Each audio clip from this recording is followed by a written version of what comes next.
The last bill before our committee tonight is H5148. This is a bill from myself and a number of colleagues designating a broadband coordinator, a person who's actually already in commerce, a number of them are, to establish a voluntary broadband council of community, state, and business leaders. You've heard the need for high-speed fiber optic connectivity. It's critical for the development, for economic development, for education, business, e-learning. You wouldn't buy a house without electricity or water or relocate your business. So certainly you need the same, especially if you're doing a business, high-speed fiber optic internet. And fiber optic is a broadband connection that can reach upload-download speeds of 1,000 megabytes per second. It's called a gig. It is amazingly fast because it doesn't use electrical signals, it's laser, and it doesn't have the interference that a lot of the internet-delivered coaxial signals have. Fiber optic can actually, and this is what I've learned, which is really quite interesting, can have hundreds of strands of fiber in one cable that goes into a neighborhood, and each home gets an individual dedicated fiber. What we currently have is coaxial cable, and that's one cable that's bundled to serve an entire neighborhood at the same time. And if you live in Newport County, you probably know what I'm talking about. In 2010, Rhode Island and just about every state in this country utilized federal BTOP funding, which is Broadband Technology Opportunities Program. And it was through President Obama. And OCEAN was established, the Ocean State Higher Education Economic Development and Administrative Network, and you have a letter in support from them. It's a nonprofit that serves hospitals, universities, colleges in our state, and they hired Cox to build out 48 strands. So we have 48 strands of fiber optic running throughout the state of Rhode Island. We use 10 that are for our hospitals, our universities, our colleges, our libraries. This network, which is already in place, was built with $21.7 million in federal funds and about $10 million in state funds.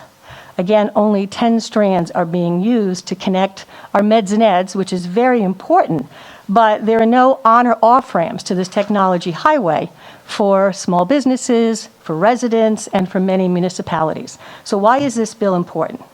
Because Rhode Island happens to be one of only 2 states in the nation, the other is Mississippi, if you're wondering, that has no one, no broadband coordinator, no entity that is securing federal funds. And you heard what may happen in 2021 with a new administration. There's word that new technology funds will be coming. As a matter of fact, Senator Ed Markey, U.S. Senator, just put in legislation last week, and he was one of the original sponsors of the 2010 BTOP funding. And his bill is to establish what have states done over the past 10 years with their fiber optic connectivity and a review of the FCC. So there seem to be more reasons than ever that Rhode Island really needs a broadband coordinator, somebody in place to oversee not only whether or not we get federal funds, but what are the technology trends, what is the infrastructure. So that's why I put this bill in. And I would tell you that we had a Rhode Island broadband. It was disbanded in 2015 when the federal funding went away. And those 5 full-time employees were simply put in other areas in our state government. So I happen to know several people already in commerce who worked at Rhode Island Broadband that happened to be there, hence the connection, as many states have it either in commerce. And we would, again, we're the only state in New England without this. And when I talk to so many colleagues in Massachusetts and Connecticut and Maine, and we are the only state with Mississippi who has absolutely no one with this responsibility. So I just think that Rhode Island has kind of sat on its hands for the last 6 years when technology has really soared. So it's time for us to get in the game. You know, I talked earlier about how we really need to start doing business differently and looking at opportunities. So you'll see in your packet there are letters of support from Commerce, DBR, a number of municipalities, and I'll stop talking at this point and certainly entertain any questions. Yes, Rep. Chip, and then we'll go to Rep. Place. Thank you, Madam Chair. As you and probably most of my colleagues here who served over the past several years know, I was sort of in a little bit of a internet broadband battle in my district because there was a good amount of underserved homes or unserved homes. And I essentially tortured, the provider into doing all of the houses, which I have to say they did, and we're all grateful for that. But the interesting part was I learned a lot during that process, and we had a lot of contractors out there and various consultants, and they showed me the ocean lines all over. The ocean lines are here already. So the fact that you have 240 houses with no internet in Foster is ridiculous, but there's no infrastructure in the state to make those lines, which were physically already run, The on and off work. ramps. So clearly there is a need for an office to, we've invested in this infrastructure, be it federal or Rhode Island dollars, they're still taxpayer dollars. We would be remiss if we didn't embrace this opportunity, because while, again, I was very grateful to be able to get the service to my constituents, there are still some folks who rely on, say, satellite, for example, which is not nearly as fast as, especially fiber optics, but anything that falls under the broadband umbrella. So let's do this. Let's grab this bull by the horns and capitalize on this massive amount of infrastructure. I think this is a fantastic initiative, and Thank you. You certainly have my support on this. And I wanted to thank you for putting it in. Thank you, Whip Chip. Representative Place? So Whip Chippendale kind of touched on it already. I think he kind of answered my question. So I know the main east-west, southeast between the main cable between Boston and New York runs through my district. Cuts right through the intersection, right through the state. Would you let people know what your district is, please? Oh, District 47 up in Burrillville and Gloucester. Thank you. And so I was just curious. I mean, I think you implied the answer. Are the fiber optic cables actually run on the poles already? So whoever owns them, Verizon or whoever it may be, they're on the poles. There's just literally, like you said. You will hear some testimony tonight from a number of the folks who have signed up. We have, just so you know, 1, 2, 3, 4, 5. We have 7 or 8 people who will be testifying, with their 3 minutes of testimony. You can say a lot in 3 minutes, as you know. And then we have, I would say, I haven't counted, but I guess I should have, Dawn, 2 pages of written testimony in support. From everything from DBR to residents from Kingston, Portsmouth, Newport, Warren, thank you. A number of companies on Aquidneck Island, Cranston, the Rhode Island Library Association, Rhode Island Hub. Actually, Annette Tonti from RIHub is our first witness to join us tonight. Could we get Annette on the phone, please?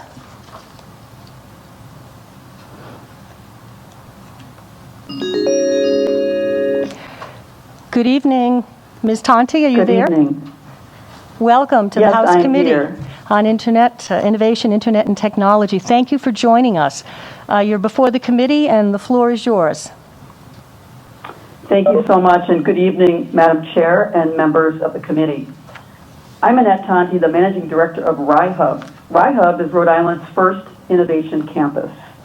Our entire mission is to facilitate all high-potential growth startups in our region. And so we focus on companies that start here, that come out of our universities as well. We actively attract high-tech startups to expand here in our region. So access to the internet using high-bandwidth fiber optic technology is a game changer for us and for our economic development in this state. From healthcare to agriculture, food technology, and cybersecurity, we discussed earlier, across the spectrum, our startups require access at high speeds to build, launch, and scale their businesses. It's essential to us. So access and management of our high bandwidth in this state is crucial for our state's entrepreneurs and for Rhode Island's ability to attract and also retain these high potential growth companies. RIHub is working to attract high-tech startups from other regions, including places like Israel and Europe and India. We compete with other states in the United States to offer an attractive place for them to land and expand. Offering an assured and reasonably priced internet infrastructure really does provide tremendous incentive for these early high-tech companies to build their U.S.-based right here in Rhode Island. A broadband task force would put an essential focus on the area of access to broadband, and it's essential in our state. It would ensure that broadband would be available to those building a future right here in Rhode Island. And I'll just add one more small piece. As a private citizen, I happen to live in Jamestown, and my husband and I have owned a house here for 25 years. Because of the pandemic, of course, working from home is essential, and we were not able to get access to high bandwidth here in Jamestown. We were able to speak with Cox, who does provide high bandwidth to Jamestown, and they required a charge of $34,000 just to trench and install high bandwidth, or basically, I'll say their coax cable to our neighborhood. So 7 families needed to split, and we had to split the, roughly what ended up being around $23,000 to install that high bandwidth to our homes. So this is also an issue on a personal level, and I thank you very much. I am done with my comments. Well, thank you very much, Ms. Tonti. So are you saying you paid $23,000 to have Cox install, I guess it would be internet, because you did not get fiber optic. Correct. And you did not get a gig, and you're paying them on a monthly fee, and you had to pay to have that line put in. Is that what I hear you saying? That is correct. We split the $23,000 between ourselves, but we had to, as a neighborhood, we had to pay that just to actually get hooked up. And yes, of course, on a monthly basis, we also pay for the internet service as well. That is a consumer affairs issue.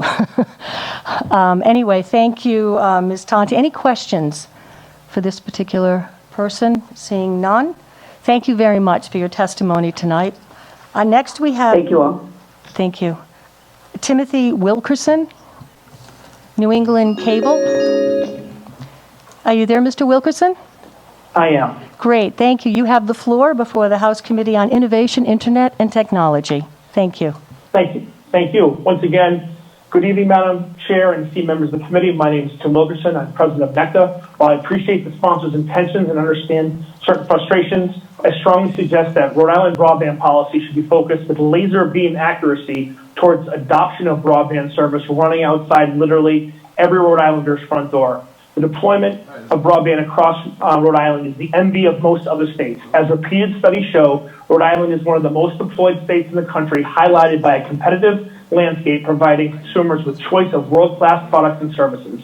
Last year's House Resolution 7096 stated, quote, that the state has more fiber per square mile than any other state in the country, end quote. FCC data indicates that virtually 100% of the state's population has access to broadband services from 2 providers.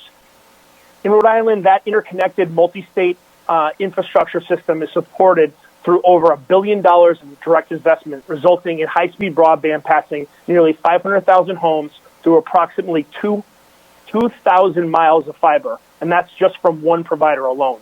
As a result of these decades of investment, there are fiber optic networks providing state-of-the-art networks to residents throughout the state. The important connectivity challenges in Rhode Island is removing the remaining barriers that prevent residents who have access to the internet but have chosen not to adopt or subscribe to that service. It is incumbent on the public and private sector to support Rhode Island individuals, families, and students providing solutions to these barriers so they can fully participate in online learning in the evolving 21st century economy. Our members are working tirelessly to expand low-cost broadband adoption programs for families facing financial, cultural, digital literacy, and other complex insecurities and barriers such as immigration status, English fluency, or literacy or digital literacy that would otherwise prevent them from having high-speed broadband. Just last week, our members signed up their 10 millionth customer since the pandemic started. Much of that rise in subscriber numbers is because of adoption of low-cost broadband plans. Adoption rather than build out of redundant, ineffective broadband networks should be the focus of Rhode Island policymakers. Yesterday, the FCC announced a program that will provide $50 a month discount for eligible broadband service and one-time $100 reimbursement for laptops, tablets, and other computers purchased through qualified providers like Cox Communications. Furthermore, states are also leading the adoption efforts to close the digital divide. Multiple states, including Massachusetts, are creating a pilot or permanent voucher program to empower families to purchase low-cost broadband through programs like those described above. A similar focus by policymakers in Rhode Island on adoption instead of unnecessary and wasteful overbuilding of existing private broadband networks provides Rhode Islanders the unique opportunity to dramatically close and ultimately end the digital divide. 17 states do not have a state broadband coordinator, including Vermont and New Hampshire. Rhode Island will not lose federal funding because it is like those other 16 states. Creating a state broadband director will maximize eligibility for federal broadband grants, where a state is seeking to build in areas that are currently unserved by broadband. That is simply not the case in Rhode Island. Thank you, Mr. Wilkinson. Thank you. Appreciate your testimony. Just to be clear, the bill is a coordinator so that we can access federal dollars. Some of those other states Correct. do not have a coordinator. They actually have full broadband offices. Rhode Island is one of only two. Thank you for your testimony, and we're now going to hear from Erin Donovan Boyle. If she could please join us. She is from the Newport County Chamber. Just to be clear, the bill is a coordinator so that we can access federal dollars. Some of those Erin, could you please turn your volume down in your television? Thank you very much. And you're now before the committee. Erin, if you'd like to speak to us, we're all ears. Thank you. Excellent. Thank you so much, Representative. I appreciate the opportunity to testify this evening, and I am Erin Donovan Boyle, the Executive Director of the Greater Newport Chamber of Commerce. Here tonight testifying in support of 5148. The Greater Newport Chamber of Commerce is one of the state's largest business advocacy organizations whose mission is to connect, innovate, enhance, and advocate for the businesses of Greater Newport. As a trusted and reliable institution for over 100 years, the Greater Newport Chamber is a vibrant collective body of the Greater Newport business community with nearly 1,000 members representing over 50,000 employees. We work to create valuable strategic partnerships, promote strong economic growth, diversity, and prosperity to serve its members and the Greater Newport region. The move to remote learning and work has made broadband essential for many families during the pandemic. More utilization on that front, coupled with the move to telehealth and to remote work for close to 60% of the state's workforce, has put a burden on the system. Prior to the pandemic, the Chamber of Commerce partnered with its municipal entities in an initiative called Connect Greater Newport. We rolled out a business retention and an expansion outreach effort, which surveyed over 100 businesses over the course of the year in 2019.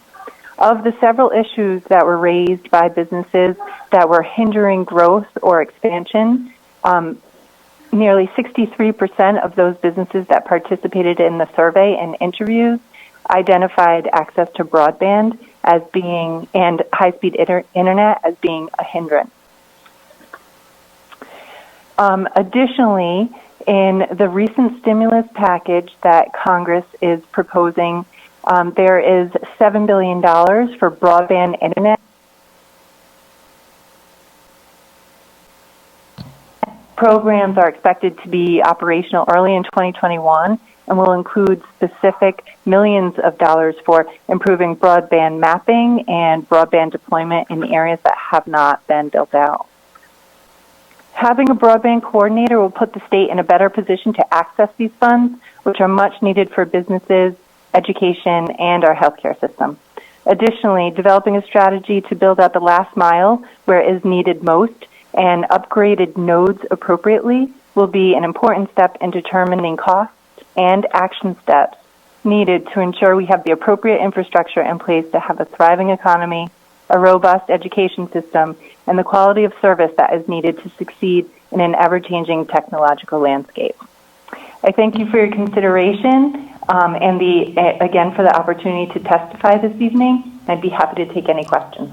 Thank you, Erin Donovan Boyle. I have a question. So if a broadband coordinator was secured and we were able to access some federal dollars, do you think there could be maybe a private match or something like that, at least on Aquidneck Island, where we could try to light up the island so that there would be broadband connectivity? Because the issue is creating perhaps an RFP to have those on and off ramps available to business and to residents, and not just all of the nonprofits, which is wonderful that our meds and eds are being well served, and they have been for 10 years. But do you see any opportunity in that area?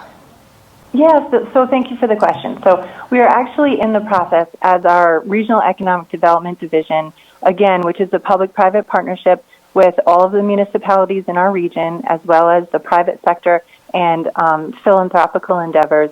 We are in the process of pursuing philanthropical dollars to help us support identifying the specifics around the last mile issue in the greater Newport region.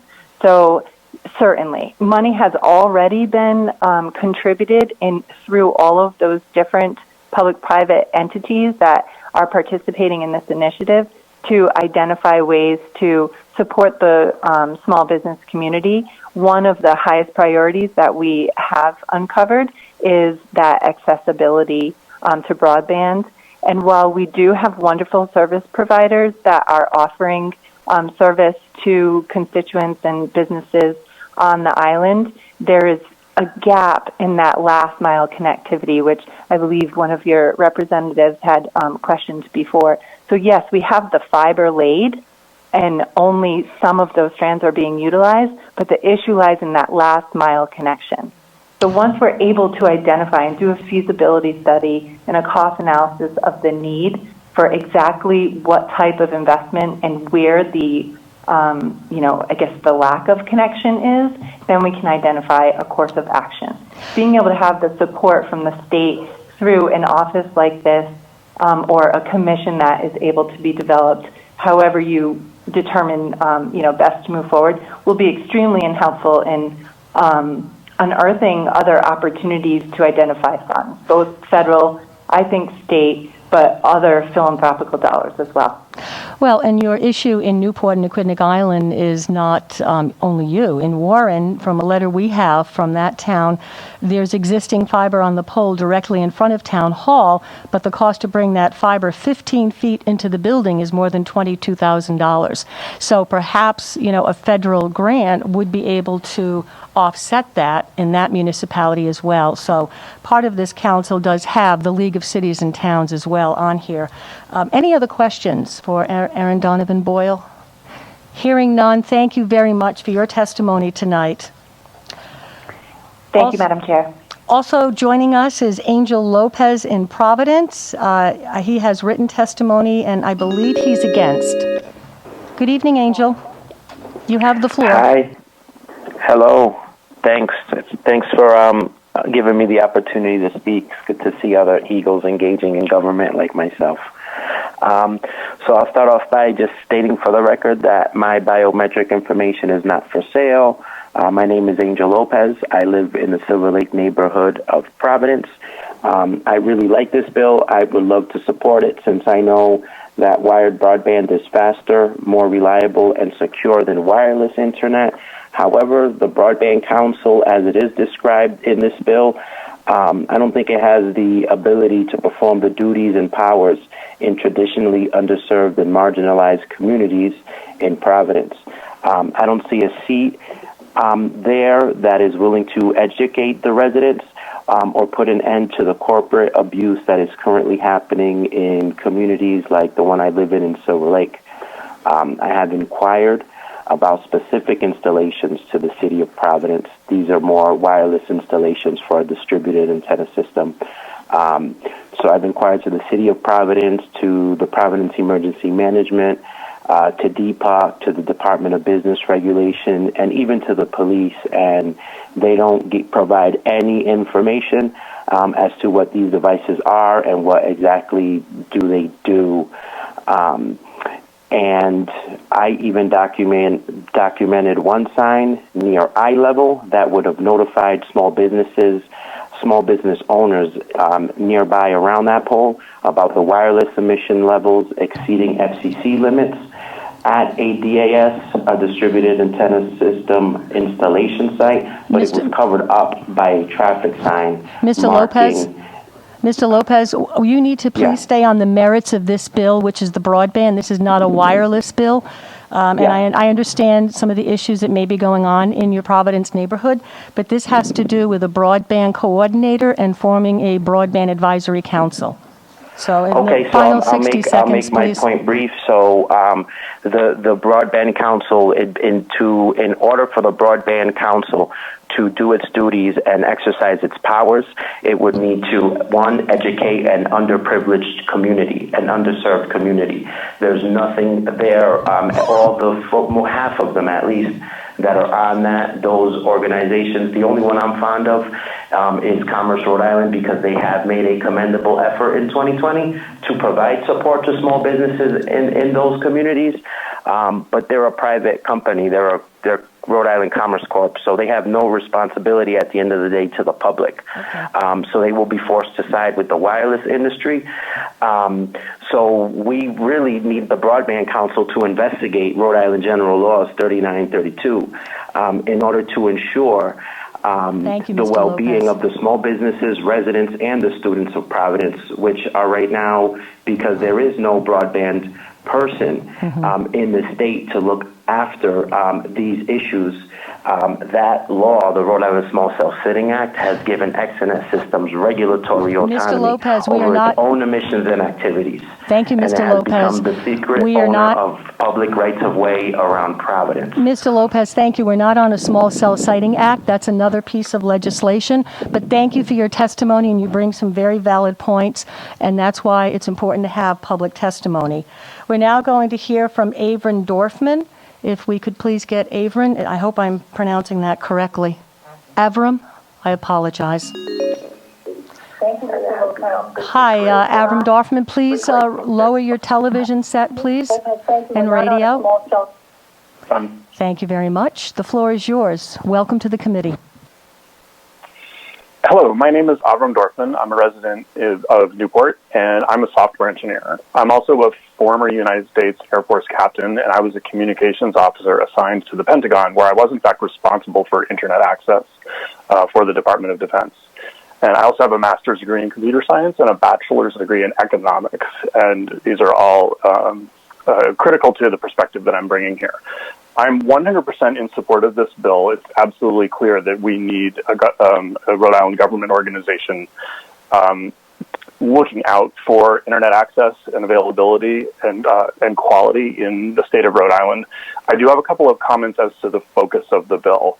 One comment I want to make is that broadband is not just fiber. It's high-speed, high-capacity data transmission of any kind. And I'm concerned that in its current form, this bill limits itself to focusing on one specific technology. The bill and the commission should be focused on the end result, not the question of exactly how it's delivered. Second is that quality is actually much more important than quantity. And as much as gigabit access is fantastic, it's only gigabit access to something, and what happens after that matters.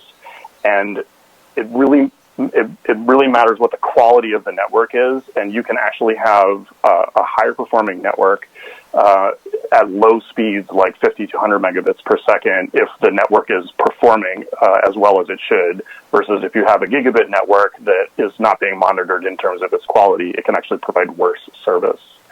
My primary concern is that the objectives of this bill should be focused on real-world impact, not questions of what is your access speed. The commission should be thinking about questions like how are people actually using this, and what is the end result that they're getting, and is it sufficient or not? And second, a primary focus of this bill should be ensuring that we're benefiting from competition. We actually have the technology and infrastructure to be delivering excellent quality internet access at a reasonable price already, but the organizations that are currently delivering that service are not incentivized to provide to maximize its quality or to minimize its price, and competition would solve both of those problems. Thank you very much, Mr. Dorfman. You make some excellent points, and that's why public testimony is so important for many of these bills. And also, sir, thank you for your service. We greatly appreciate that, as well as your time tonight. And now, next is Karen Breyer. I believe she's 4. Can we get Karen on the line, please? Good evening, Ms. Breyer. You're joining. Yes. How are you? Thank you for joining us on the House Committee on Innovation, Internet, and Technology. You're before the committee, and the floor is yours. Thank you. I'm Karen Breyer, and I live in Providence, and I appreciate the opportunity to speak in favor of this bill. I'm a career educator who spent a good part of my career working on technology integration, and that work began about 10 years ago when home Internet access was less ubiquitous. And it was real easy to spot students who had home access to the Internet and devices. They had a higher level of skills and abilities than other students when it came to utilizing technology in the classroom. Currently, I work for Providence Public Schools at Bailey Elementary, and the distance learning days has demonstrated that there is still incredible inequity in home Internet access. I would encourage everyone on the committee to check with their school superintendents and find out more about how many students needed not only a device, but Internet access as well. Oftentimes, access costs are a barrier for families, and I think a coordinator for broadband could help in this regard. I also had the opportunity to work for a year in the Rhode Island Office of Innovation on the Connect RI initiative, which involved bringing Internet access, digital literacy training, and devices to public housing residents. The power of the Internet is a necessary support for those who may be in need of government services or assistance, need access to telehealth or an educational opportunity which could increase earnings. And Connect RI helped to demonstrate both the incredible need in supporting residents with Internet access and the life-changing power of providing those supports. And I believe a coordinator could help to support cities and towns to utilize the Ocean Network to provide Internet access in these public spaces. With the events of the last year, obviously it's abundantly clear that education, government services, commerce, healthcare, and employment, as well as communication, hinges on the necessity for reliable, high-speed Internet access as provided by a broadband connection for all residents. It needs to be looked at as a household utility, as necessary as power and water. And currently, without this coordinator, broadband Internet access is an unregulated utility without oversight here in Rhode Island. Roughly 24% of Rhode Islanders aren't accessing in-home broadband, despite the Ocean Network running within a mile of roughly 90% of Rhode Island residents. And I want to emphasize, as stated in the bill, this was a recommendation from both the legislators' broadband committee and Broadband Rhode Island 6 years ago. So this legislation is really correcting an error from 6 years ago. We know there's significant inequity across the state, from seniors to students. And as much as providers may be telling you they've created programs to support in-home access, if these programs were adequate and without restriction, then I would expect that providers would not object. They would want a coordinator who could help provide greater guidance in broadband access mapping and support the expansion of their access programs. And a coordinator and a council could help to share solutions for barriers to access across all Rhode Island cities and towns. It's been mentioned previously that the federal government is looking to states to have a state-level broadband coordinator as part of a requirement for funding. And Rhode Island is one of only 2 states without that agency. I really believe oversight of broadband is an economic issue, an education issue, it's a social justice issue, and an infrastructure issue. And I applaud the committee for moving this legislation forward. Thank you very much, Ms. Breyer, for your testimony, and you make some compelling points about an unregulated utility and your concern for other communities not having access. So thank you for joining us tonight. Our final guest tonight is Theodore Peets. If we could please call Theodore. He is the last person who would like to testify. Good evening, Mr. Peets. How are you tonight? I'm doing fantastic. How are you? I'm well. Thank you so much for joining the committee, and you have the floor. Oh, fantastic. Good evening, esteemed committee members. My name is Theodore Peets of Portsmouth, Rhode Island, and I am providing this testimony on the behalf of Aquidneck's Life in favor of this bill. If you listen carefully to the testimony of the individuals who do not live in the parts of Rhode Island that lack access to fiber broadband, you would think that there is nothing to see here as everything is simply hunky-dory. The first step to solving a problem is admitting, yes, there is a problem. Creating a statewide strategy through a broadband planning office like what 48 other states have is a crucial first step to solve this problem. No one, and I repeat, no one really knows who has access to a fiber connection in the state of Rhode Island. How is that so? The only data we have publicly available is from the FCC's fixed broadband portal, which is populated by Form 477 filings. The data on Form 477 is self-reported by Internet service providers. The process is highly flawed and overstates the actual level of service received in the state of Rhode Island. How come? Reading verbatim from the FCC's website, fixed providers file lists of census blocks in which they can or do offer service to at least one location. If one building, I repeat, if just one building in a census block is wired for fiber broadband, the Internet service provider gets to claim the entire census block as served. Seeing that a census block generally contains between 600 and 3,000 people, in combination with the fact that no data is collected regarding actual network performance and pricing, unsurprisingly, it is pretty easy to see how we are left with a rosy yet highly inaccurate picture of the state of broadband here in Rhode Island. This is the bottom line. It is obvious that fiber broadband is critical infrastructure, much like electrical and water service.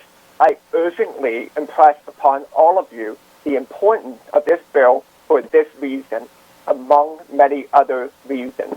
How can we really create a strategic plan for this critical infrastructure without any sort of democratized intelligence gathering regarding the state of broadband here in Rhode Island? Thank you very much, Mr. Chairman. Thank you very much, Mr. Peets. And for the record, he is an engineer at Newark and obviously specializes in this. As far as written testimony, which I would like to just read into the record, Steve Brown of the ACLU is for. Luke and Connie Hardrig, who own Nason's, for. Karen Tashijan is for. John McDade of Portsmouth is for. Edward Garcia, Library Association, for. Susan St. Amois for. Maureen Maigret in support. Diane Myers, a Portsmouth resident, in support. Bob Ruley, the town of Warren, in support. Dave Marble from Ocean in support. Director Linda George of the Division of Public Utilities in support. Elizabeth Tanner, DBR, in support. Jackie Grinnell, Portsmouth resident, in support. Steve Dahl, Kingston resident, in support. Michael Noah, in support. Stephanie Frederico, Cox Communications, not supporting. Lois Varigan, Quidnick resident, support. And Linda Fuso, who is also on the Portsmouth Council, in support. So that concludes the hearing on H5148 tonight. I want to really thank my colleagues and those of you watching at home for everybody's testimony and citizen advocacy. And this was a wonderful maiden journey of our first committee hearing, and I'm looking forward to the work we have ahead of us for the next 2 years. At this point, may I have a motion to adjourn? You guys want to keep staying here? Rep. Messier, a motion to adjourn, a second? So moved. Thank you very much for joining us tonight. Stay well.